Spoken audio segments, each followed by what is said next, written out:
How's it going, everyone? In this video, I will be presenting a collection of my favorite jazz albums. Many of these you've probably heard before, but I'm sure there'll be a few on this list that are new to you. So, without further ado, let's get started.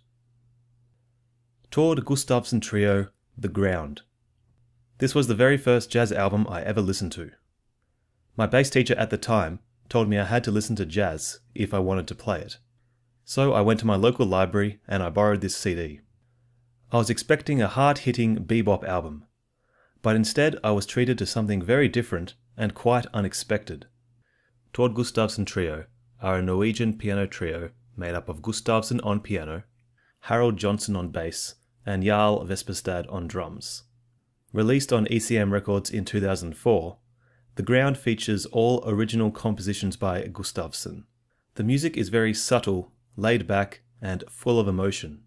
I've been listening to Gustavsen's work for over 10 years now, and have introduced him to many of my friends. I cannot recommend this enough.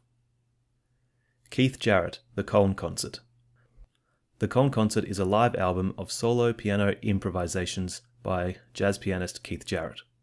Performed at the Opera House in Cologne, Germany in 1975, it was later released under the ECM record label to critical acclaim. It is said that leading up to the concert, a sleep-deprived Jarrett was suffering from tremendous back pain and had to wear a brace during the performance. Upon arriving at the venue, Jarrett was displeased with the quality of the piano, which sounded tinny in the upper register and weak in the lower. These issues nearly led to the cancellation of the concert. The Koln Concert went on to become the best-selling solo album in jazz history, and the all-time best-selling piano album with more than 3.5 million copies sold. Jaco Pastorius, self-titled LP. Jaco was an American jazz bass guitarist and member of the band Weather Report from 1976 to 1981. His self-titled album, released in 1976, put Pastorius on the map as one of the most talented up-and-coming electric bassists of his time.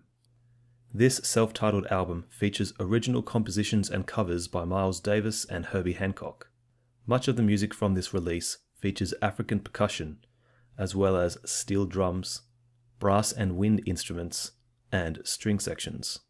The album opens with an incredible rendition of the Miles Davis tune Adderly, arranged for electric bass and congas. Another notable mention is Portrait of Tracy, a solo bass piece that uses natural and artificial bass harmonics. If you're a bass player, you have to get this album. This is a real gem. Hank Mobley, Soul Station. Released on Blue Note Records in 1960, Soul Station is one of Hank Mobley's finest and best-known jazz albums. This CD holds a special place in my heart. Ha! Gay! Ugh, I sound so corny saying that. It's one of the musical works I based my third-year improvisation thesis on for my Bachelor of Music degree.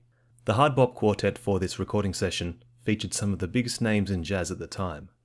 Art Blakey on drums, Wynton Kelly on piano, and Paul Chambers on bass.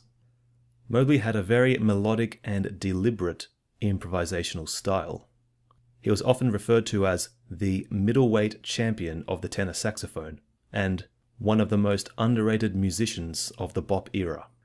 This album had a very strong influence on me and my approach to improvisation, and I highly recommend that you give this album a listen. 10 or 20 times through, it's that good. Bill Evans Trio, Sunday at the Village Vanguard. If you've never heard of Bill Evans, where have you been? You're missing out on some of the best piano playing there is. This trio in particular is something very special. Featuring Paul Motion on drums and virtuoso Scott LaFaro on bass, this live performance is routinely ranked as one of the best live jazz recordings of all time. However, this recording would mark the end of the current lineup, as bassist LaFaro was killed in a car accident just 10 days after the recording, age 25. Bill Evans and producer Oren Keepnews reportedly selected the tracks that showcased LaFaro's masterful performance for the final release in his memory. Charles Mingus, Mingus Aam. Another legendary bass player of the 50s and 60s, and probably the bassist that I listened to the most as an early jazz musician. Often referred to as the angry man of jazz, Mingus's music was a melting pot of styles, including hard bop, gospel, blues, and free jazz, and certainly, all of the aforementioned stylings can be heard on this CD. Released under Columbia Records in 1959, Mingus R.Um. featured an expansive horn section and a fiery rhythm section consisting of Horace Parlan on the piano and Danny Richmond on drums. The opening track, Better Get It in Your Soul, was inspired by gospel singing and preaching that Mingus was exposed to as a child growing up in Watts, Los Angeles, California. Mingus R.Um. was arguably Mingus' greatest and most successful recorded work, and later became regarded as one of the greatest jazz albums of all time. Wayne Shorter, Speak No Evil. What can I say about this gem? Wayne Shorter is a living legend of the saxophone and a genius of jazz composition and improvisation. Released on Blue Note Records in 1966, Speak No Evil is the 6th studio album by Shorter, featuring all original compositions, all of which have become jazz standards. The recording sessions featured an all-star lineup of jazz heavyweights, namely Freddie Hubbard on the Cheek Popper, Herbie Hancock on the Ivories, Ron Carter on Da Boombox, and Elvin Jones on Crashy Boom Bashy. I've always enjoyed playing songs like Witch Hunt, Speak No Evil, and Fee Fi Fo Fum on gigs. Shorter's compositional style is unlike any of his contemporaries, unique and a complete joy to listen to. Speak No Evil is regarded as one of Shorter's finest works, and 60 years on, it still gets plenty of airtime today. I love this album. Check it out if you haven't already. Pat Metheny, Question and Answer. Pat Metheny is an American jazz guitarist and composer, with over 45 studio albums and 20 Grammy Awards to his name. Released in 1990, featuring Roy Haynes on drums and Dave Holland on bass, Question and Answer is Metheny's 16th release, and the title track to one of his most famous jazz compositions. This 9-track album features original compositions as well as classic jazz standards including Solar and All the Things You Are. Question and Answer won Metheny a Grammy Award, as well as Best Instrumental Composition Award for his beautiful ballad Change of Heart. I wouldn't lie to you. Would I lie to you? I've been listening to this album every day for the last 3 months. I can sing all of the solos. Give this recording a listen, it's awesome. Cannonball Adderly, Somethin Else. Another classic jazz record from the 50s. Somethin Else was released under Blue Note Records in 1958. The lineup features none other than Miles Davis on trumpet, Hank Jones on the piano, Sam Jones on bass, and Art Blakey on the drums, under the direction of lead alto saxophonist Cannonball Adderly.